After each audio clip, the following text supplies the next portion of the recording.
Okay, this past week, along with Rocco and Yes. our friend from Long Beach who was in the movie, Josh Mowry, Yes. we finally saw the movie Paterno. Yes. And to give his review, I give you Rocco Pasafumi reviewing Paterno. Yes, thank you very much. It is directed by Barry Levinson, and it stars the incomparable Al Pacino. Of course, we all know the story about Joe Paterno. He was a very legendary coach over at Penn State, and he becomes embroiled in a major scandal in the college centering around one of his understudy coaches in regards to sexual abuse of children. And the thing that's stands out immediately about this movie is Pacino himself. Pacino is a very towering presence in his movies, and we've seen that from all he's done from Serpico to The Godfather to Scarface to Any Given Sunday to virtually everything he's done. I mean, the list goes on and on. But no, he definitely continues to be a major presence, and I think in many ways, but that by itself makes this movie a great movie, I feel. In terms of the whole story, in regards to Jerry Sandusky, it's a really it really illustrates just how much Paterno got sucked into all this concerning Jerry Sandusky, because it just is the level of reprehensibility in regards to what he did and how it affected everybody around them at Penn State with the other people in the committee. And particularly Paterno, who, and you learn over the course of the movie that he basically was dismissive about it, and he didn't even really realize just how much of a bad situation it was. I mean, you have to really see the movie to understand what I mean. But the way it's set up, it's not a perfect setup. I mean, it works for this kind of story because, it's taken place solely from Paterno's point of view, but in some ways that might be a little off-putting for some viewers because, it creates this kind of very scattered, sort of unfolding of the story.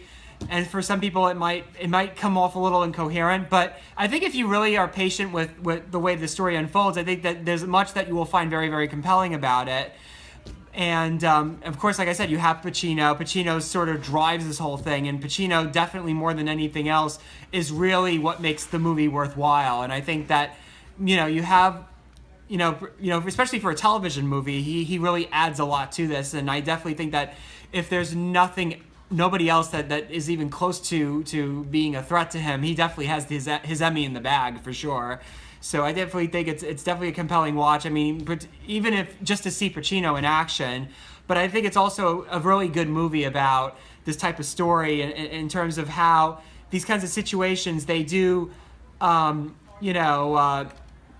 they do affect a lot of people. And even when you don't think a situation like that can affect you, it does. And I think that in that respect, I think that there's much that you will enjoy about this movie. And I think that, HBO, usually cable movies, they don't have like the greatest quality in the world. They're known for that. But I think in recent years you have with Netflix, really upping the quality of movies that you can watch from the comfort of your own home.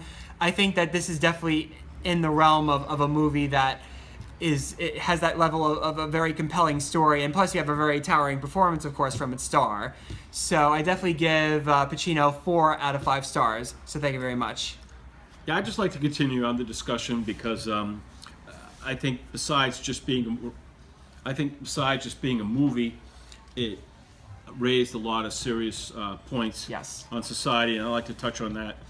Number one, I think while Paterno was at fault because maybe he could have done more, he didn't go to the police. Yes. He did report it to his athletic director and the president, and I think it showed in the movie how the whole administration at Penn State, from Paterno, the athletic director, and the president, kind of like tried to sweep this under the rug. They showed on numerous occasions that when they had the grand jury in, they would, put it to Yes. trial, and they waited and delayed, and I think that they're all culpable. And I also think that there was real heroes in this situation. Yes. And which they showed in the movie. Like, to me, the number one hero Yes. is the first young boy who they portrayed prominently in the movie, was the first to have the courage to come forward and testify against Sandusky. And because of his courage, other young boys who were brutally abused by this monster Sandusky also came forward. So I think that was a big part of it, because if it wasn't for the courage of this young man who took a lot of abuse from his classmates, which they showed, a lot of others wouldn't have come forward. So that was key. And also the courage of the reporter who broke all this story, who they showed prominently. So I think there was a lot of aspects which I think the film did a really good job of covering, of so many different angles, from the administration, kind of sweeping it under the rug because Penn State football was more important than anything else, to the young boys who were abused by Sandusky. Yes. No, but thank you very much for including that, because I feel like, this was a very special kind of particular film, and I think that I definitely give my props to Howie for including a more, sort of a more lay perspective of the movie, because it was a very very compelling story, and I think that I recommend everybody to watch it on HBO. It's definitely not merely just the novelty of seeing Al Pacino act. I think it's definitely, there's a lot more to the story that really makes it a very compelling piece of film, even if it's something that you watch on premium cable. So definitely, your Howie's opinion reinforces that. And Rocco, how unbelievable is it when you really think about it? Think about this. Al Pacino is 78 years old. Yes.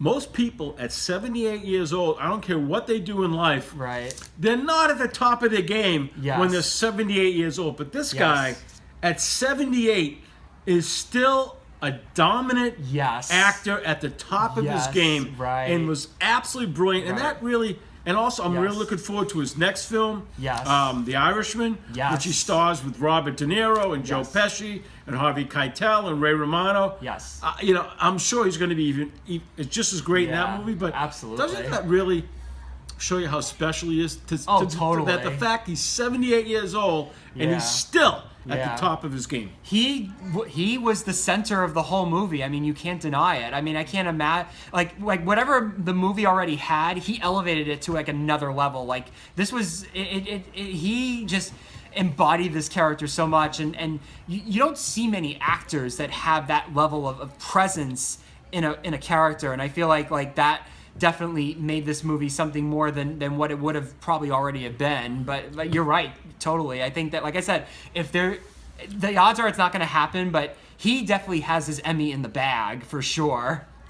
All right, great job, Rocco. And folks, it's on HBO. Yes. If you have an opportunity, please see the movie Paterno. Yes. It's definitely worth it for a couple hours. You will be Yes. mesmerized, and you'll be on the tip of your seat for 2 hours. Definitely just as good as anything out theatrically.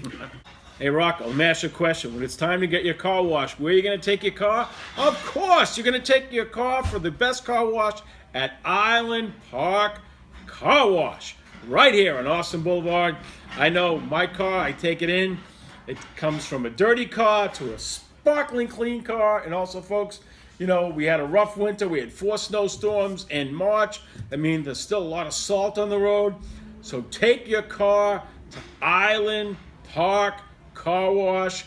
Les and the crew will give you great service from beginning to end. So the place to take your car is our friends right down the block from Poncho's, Island Park Car Wash.